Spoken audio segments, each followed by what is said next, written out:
E aí, nação tricolor, fala família Tricolaço FC, sejam muito bem-vindos aqui a mais um vídeo do canal. Felipe Sandri na área. Tava com saudades aqui de gravar para vocês, semana corrida, semana bem puxada, mas a gente sempre consegue arranjar um espaço, um lugar aí pra gente falar do nosso clube do coração, daquilo que a gente mais ama, que é o São Paulo Futebol Clube. E principalmente nesse momento agora de grande expectativa, né?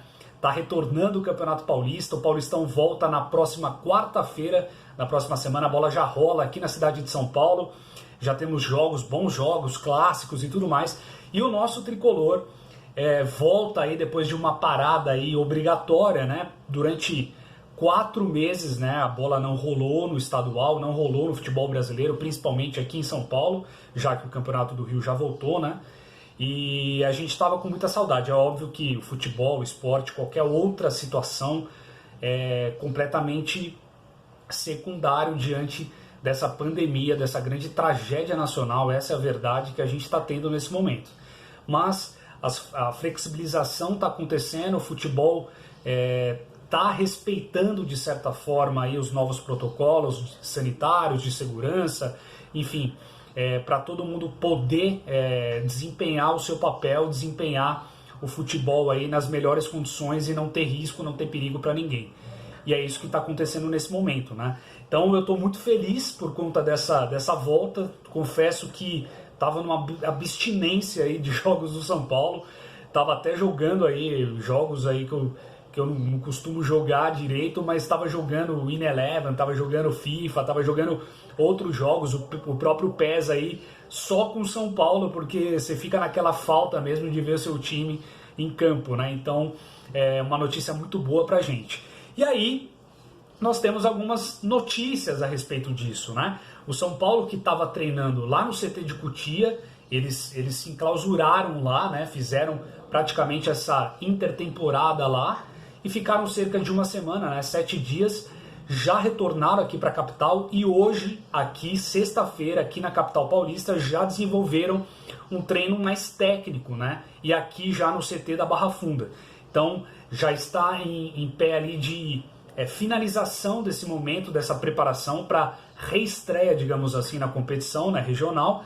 E o São Paulo tem já um esboço, já tem uma cara, sem grandes surpresas, do time principal que o Fernando Diniz está imaginando aí para essa retomada aqui no Campeonato Paulista. Seria ele, né? Thiago Volpi no gol, Juan Fran, Arboleda, Bruno Alves e Reinaldo, Tietê, Dani Alves e Igor Gomes, aí Vitor Bueno, Pato e o Pablo sendo o jogador aí para ficar no lugar do Antony, né? Pegando aí essa vaga do Antony que, relembrando, foi vendido para o Ajax e não faz mais parte dos planos do São Paulo. Então, o Pablo é o cara que eu já imaginava, até gravei um vídeo aqui no canal, se você quiser ver, vá lá na parte dos vídeos, né? Tem lá a gente falando de qual seria esse substituto ideal para o São Paulo, para o Antony, né? Nessa vaga especificamente. E no meu modo de entender era o Pablo mesmo, a gente fez uma lista aí com 9 atletas e o Pablo era o jogador que mais estava preparado em várias condições que você pode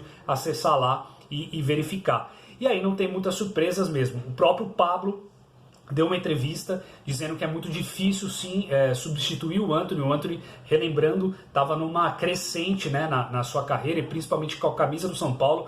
O menino da base estava ganhando confiança, já estava conseguindo desempenhar o melhor futebol ali dentro das 4 linhas, mas por conta da pandemia e depois por conta da venda acabou tendo a sua ascensão com a camisa tricolor interrompida, e agora o Pablo pega esse lugar dele e espero e torço muito para que ele seja aquele Pablo que a gente viu arrebentar no Atlético Paranaense, fazer vários gols. Inclusive esse é um dos lugares, é uma das potencialidades para fazer com que o Pablo volte a jogar, que é a posição dele em campo, né? Ele não é mais aquele cara que fica lá na frente como referência somente, ele é um cara que participa mais da articulação da jogada no meio de campo, ele consegue ali ter mais liberdade e pode sim ser um jogador mais proveitoso nesse sentido.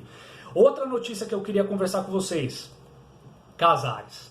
Você já deve ter ouvido falar, né? O Casares, o equatoriano Casares, lá do Atlético Mineiro, foi oferecido para o São Paulo, parece que ele também foi oferecido para outros times.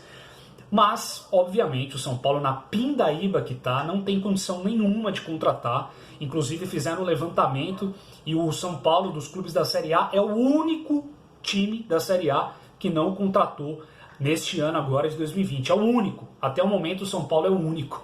E isso já mostra a situação caótica financeira que o clube vem enfrentando. Já era ruim antes da pandemia, agora depois ficou mais exacerbado ainda. Então é uma situação bem complicada mesmo, não tem como. O São Paulo vai ter que ir com o que tem.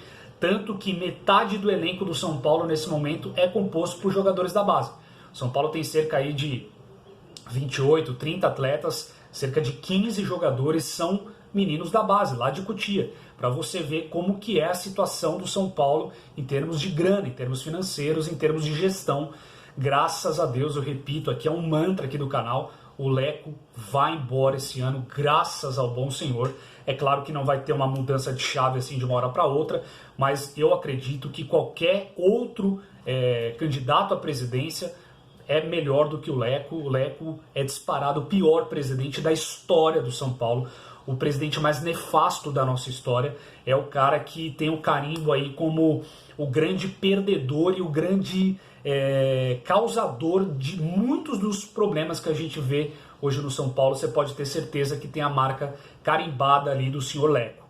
Mas, como eu não quero falar de política aqui hoje, então vamos falar a respeito disso. Então, Casares foi oferecido, mas o São Paulo de antemão já não tem nenhuma condição de contratar, por 3 motivos principais que até o jornalista André Hernan destacou pra gente. Que foi o primeiro, muito claro, é um jogador que não entra no perfil do Fernando Diniz. O Fernando Diniz tem uma filosofia, ele tem uma imagem do que ele quer como elenco, e não só ele não entra no perfil em termos físicos, em termos de jogabilidade, em termos psicológicos também.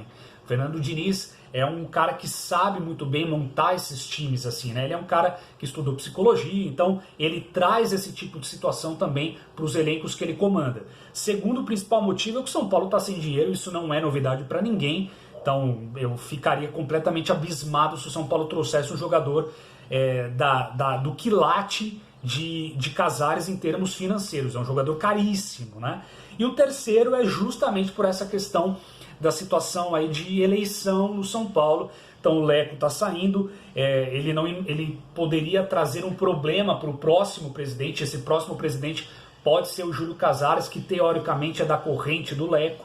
Então, enfim, muitas situações aí acabam fazendo com que o Casares não seja esse jogador agora para o São Paulo também. E outra, né? Eu também acho que seria um jogador que iria atrapalhar mais do que contribuir. O São Paulo tem jogadores ali que já estão assimilando, boa parte do elenco já assimilou essa filosofia de trabalho do Fernando Diniz, e eu acho que o Casares é um bom jogador, mas eu equiparo muito ele ao Cueva.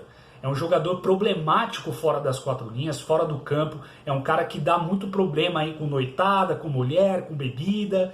É um jogador meio que irresponsável, um jogador que meio que não tá nem aí, chinelinho, treina quando quer, joga quando quer, e a gente já teve grandes exemplos negativos nesse sentido. Então eu acho que o São Paulo tá muito certo em não continuar com essa história, e não levar para frente essa ideia de Casares, né, principalmente. E eu acho que o principal é por causa de dinheiro, porque se São Paulo até tivesse uma situação mais ou menos, você pode ter certeza que talvez o pior presidente da história do São Paulo poderia fazer algum movimento aí fora da racionalidade. Mas, por esses todos os problemas, Casares não vem para o São Paulo. Eu acho que é bom, eu acho que o São Paulo tem um elenco bom. Se você for analisar, nós temos boas peças também no banco de reservas. Nós temos o Hernanes, gente. Hernanes está ali no banco de reservas. Então, assim, se você for analisar, a gente tem jovens bons da base aí. O Paulinho Boy é um jogador que pode, de repente, receber minutos. Aí vai receber fatalmente, porque o São Paulo está com esse elenco enxuto, né, nesse momento. Então, tem jogadores interessantes aí. O elenco e o time principal do São Paulo é um time bom. É um time aí que muita gente estava dizendo que ao lado do Flamengo era o que vinha jogando melhor futebol no cenário brasileiro. Eu acho que o Flamengo sim tem uma disparidade técnica, de time, de elenco, enfim, de tudo em relação ao São Paulo, de confiança, etc. Mas o São Paulo, a gente mantendo essa base, o trabalho do Fernando Diniz, a gente pode sim dar bons frutos e tomara que o primeiro seja o Campeonato Paulista. É isso, galera. Eu tô imaginando sim que na semana que vem a gente pode ter novidades em termos de narração no canal. Vai voltar sim, eu quero voltar a narrar os jogos aqui do São Paulo no canal. Eu acho que eu já vou começar quinta-feira já, se tudo der certo aqui no trabalho, se eu conseguir sair no horário correto, eu vou sim narrar, mas antes eu vim aqui avisar pra vocês, tá bom? A gente se vê no final de semana aí e vamos que o Paulistão tá voltando e a gente tem tudo pra ganhar esse título, tá bom? Obrigado pela audiência mais uma vez. Curta, compartilha, se inscreva se você não é inscrito e ajude a gente aí a aumentar a nossa comunidade tricolor, tá bom? Obrigado mais uma vez, bom final de semana a todos e vamos São Paulo!